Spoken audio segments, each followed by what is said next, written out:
So we're going to read this book called Room on the Broom. Some of you may have heard of this book before.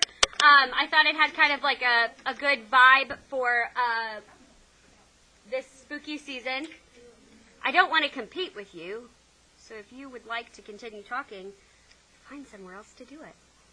All right, so we're going to read this story. The first time we read it, well, the only time that we read it, we're just going to read it for entertainment value, okay? Then we're going to practice CER.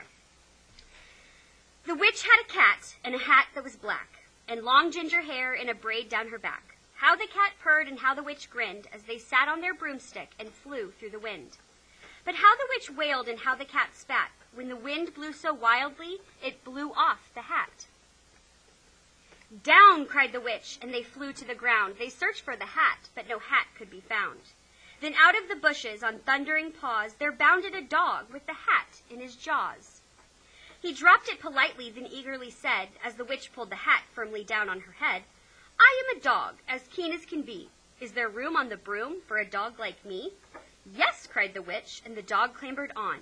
The witch tapped the broomstick, and whoosh, they were gone. Over the fields and the forest they flew. The dog wagged his tail, and the stormy wind blew. The witch laughed out loud and held on to her hat, but away blew the bow from her braid, just like that. Down, cried the witch, and they flew to the ground. They searched for the bow, but no bow could be found. Then out from a tree, with an ear-splitting shriek, there flapped a green bird with the bow in his beak. She dropped it politely and bent her head low, then said as the witch tied her braid in the bow, I am a bird as green as can be. Is there room on the broom for a bird like me? Yes, cried the witch, so the bird fluttered on. The witch tapped the broomstick, and whoosh, they were gone. Over the reeds and the rivers they flew. The bird shrieked with glee, and the stormy wind blew. They shot through the sky to the back of beyond. The witch clutched her bow, but let go of her wand. Down, cried the witch, and they flew to the ground. They searched for the wand, but no wand could be found. Then all of a sudden, from out of a pond, leaped a dripping wet frog with a dripping wet wand. He dropped it politely, then said with a croak, as the witch dried the wand on the fold of her cloak, I am a frog as clean as can be. Is there room on the broom for a frog like me? Yes, said the witch, so the frog bounded on. The witch tapped the broomstick, and whoosh, they were gone. Over the moors and the mountains they flew. The frog jumped for joy, and the broom snapped in two. Down fell the cat and the dog and the frog. Down they went tumbling into a bog. The witch's half broomstick flew into a cloud, and the witch heard a roar that was scary and loud. I am a dragon as mean as can be, and witch with French fries tastes delicious to me. No, cried the witch, flying higher and higher. The dragon flew after her, breathing out fire. Help, cried the witch, flying down to the ground. She looked all around, but no help could be found. The dragon drew near with a glint in his eyes and said, just this once, I'll have a witch without fries. But just as he planned to begin on his feast, from out of a ditch rose a horrible beast. It was tall, dark, and sticky, and feathered and furred. It had 4 frightful heads. It had wings like a bird. And its terrible voice, when it started to speak, was a yowl and a growl and a croak and a shriek. It dripped and it squelched as it strode from the ditch, and it said to the dragon, Buzz off, that's my witch. The dragon drew back and he started to shake. I'm sorry, he sputtered. I made a mistake. It's nice to have met you, but now I must fly. And he spread out his wings and was off through the sky. Then down flew the bird, and down jumped the frog. Down climbed the cat, and whew, said the dog.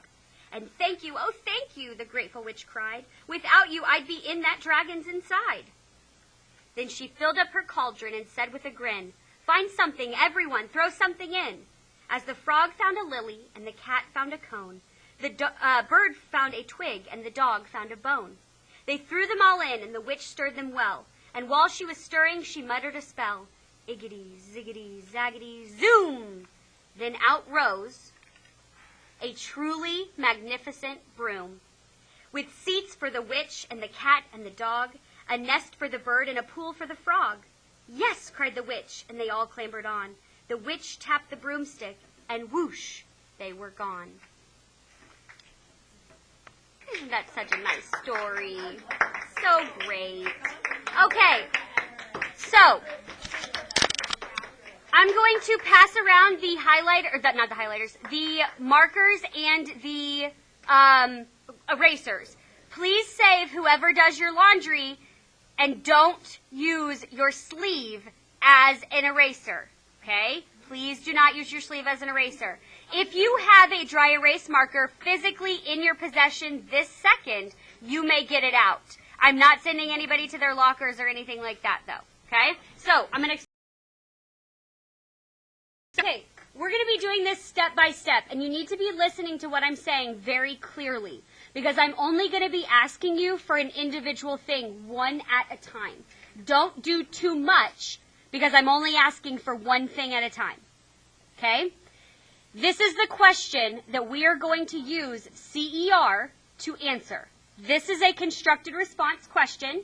We are going to use the tool of CER that we have been learning about in order to answer the question. So, the first thing that I am going to ask you to do is restate the question. All I'm asking you to do is restate the question. I am not asking you to answer it. I am also not asking you to rewrite the question. Remember, there is a difference between restate and rewrite. On your desk, restate the question into a statement.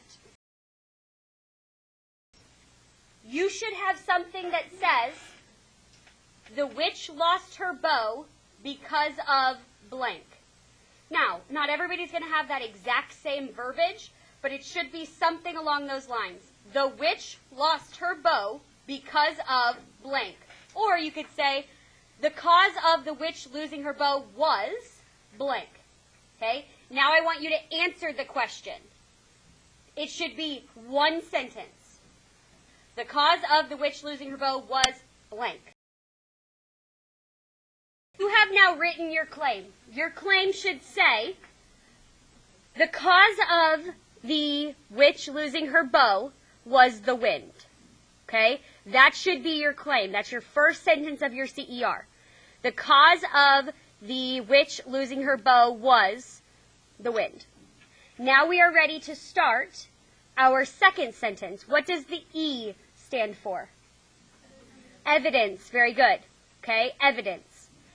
All I'm asking you to do in this second, I'm not even giving you the textual evidence yet, so that should be a key to you. All I'm asking you to do is give me a lead-in. How are you going to lead in to your quote? How are you going to introduce that you're about to give me a quote from the text? Okay, you should give me something along the lines of the evidence says. The evidence states. The book says. The author writes. What is something that we will never say? Addison? I know this because. I know this because is dead to us. We will never use I know this because. Okay? Ever. Now, I am going to give you the page that this is on, and I'm going to allow you to figure out what you are going to use. And I'm going to zoom in and take the glare off, but do not use this entire blurb. Pick out what you want to use to show that the wind, notice what I'm saying, that the wind blew the bow off of her head. Provide textual evidence that shows that the wind blew the bow off of the witch's head. Don't forget quotation.